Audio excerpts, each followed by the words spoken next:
Return to Oz. Return to Oz 1985 sequel, slightly belated sequel to Wizard of Oz from 1939, with Fairuza Balk as Dorothy, taking over the role from Judy Garland, of course. It's an odd film. It's a bit darker than the original. It's not so music based. It's good though. I kind of enjoyed it. You know, again, the kind of film that I like, sort of messy, you know, not really overly structured, silly ideas, silly creatures, strange, off the wall, obscure sort of notions, and really well sort of put together, I think, for that reason. Nicely done. But there was one thing about it that struck me, and that was the Tin Man in it, because part of the story, the main part of the story, is that Dorothy returns to Oz, where everything's gone to shit, to find her old friends, the Cowardly Lion, the Scarecrow, and the Tin Man. They're not in a lot of the film, while she meets new friends. Jack Pumpkinhead is one, and TikTok's another. She befriends new people who are remarkably similar to the Tin Man and the Scarecrow and that. But anyway, eventually they find the Scarecrow and the Tin Man, and the Tin Man is strangely not in it very much. If you watch the film, they see him early on, sort of rusted like this, and then when Oz is returned to its glory, he kind of goes ooh like that with his axe. And then it cuts away, and then there's a whole sort of ceremony and people getting on, and then Dorothy says she needs to go back to Kansas, and they all sort of say, "Oh, we're going to miss you," and it's a bit like the end of Wizard of Oz, and she starts hugging everybody and saying and saying that she's going to miss them and that, and she goes to the Scarecrow, and she hugs the Scarecrow and the Cowardly Lion, who she hugs twice. And then when she's hugging the Scarecrow, the Tin Man is just sort of standing behind him. And the Tin Man just like standing there as if to say, I'm next, me next, with his heart, you know. He's the one with the heart, he's the one who loves people and all that. And she doesn't fucking hug him. She ignores him. She's like, right, I'm off now, bye, click, click, click, and she disappears. Poor Tin Man, and you barely see him. It doesn't cut to him going, oh, but he must have been upset, the poor guy. Watch the film and you'll see he's just kind of ignored, and it's almost as if maybe something happened, you know, between Dorothy and the Tin Man. Maybe it's something we don't know behind the scenes, you know. Tin Man maybe he was investigated by U-Tree or something like that. You know, so they're kind of like, they've put him in because the fans want him there, and they've put him in because they have to, but oh fuck, you know, keep him away from Dorothy, you know, that heart of his, it's beating in the wrong side of his chest, if you see what I mean. There's no real reason for it. It's odd.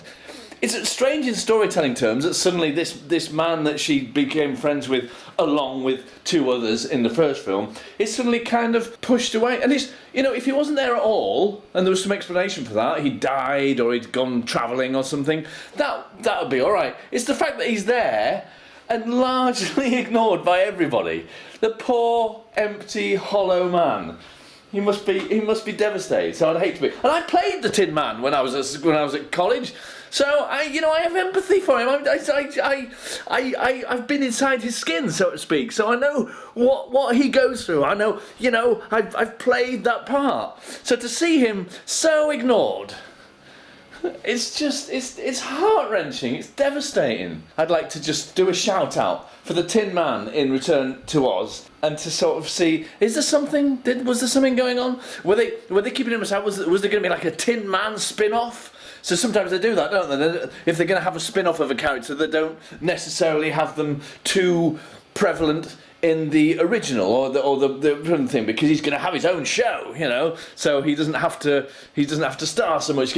Give other people a chance to shine because they don't have their own spin-off show. The Tin Man of Oz. So there we go. So I don't really know why that happened. It just struck me as being it's like it wasn't even subtle. It was really obvious. You know, she hugs everybody else and not the Tin Man. Poor guy.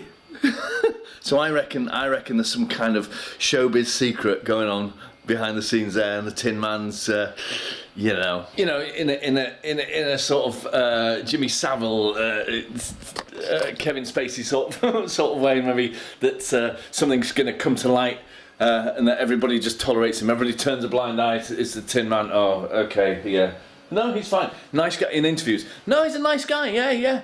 Now he's got his heart, but he always had a heart. You know, always had a big throbbing heart, especially for the young girls. So So I don't know. I don't know what that's all about. And then he dies, and everybody's like, he was a fucking he was a perv. He was a real perv. Always clanking away in this corner. You know, I mean, we don't know if there was anything behind the scenes. We don't know. Maybe he had a problem. Maybe he was avoiding her. You know, maybe he had. Oh, God, am I going to say it? I'm going to say it, and then none of you are ever going to watch my videos again. But I think the Tin Man maybe had an axe to grind. I'm off now, bye. A shame, I'm ashamed, I'm like the Tin Man. Everyone's going to ignore me. The shame. Maybe that's what he did. Maybe he told a bad joke, or he farted or something at a dinner party, and now everyone's like, oh, stay away from him.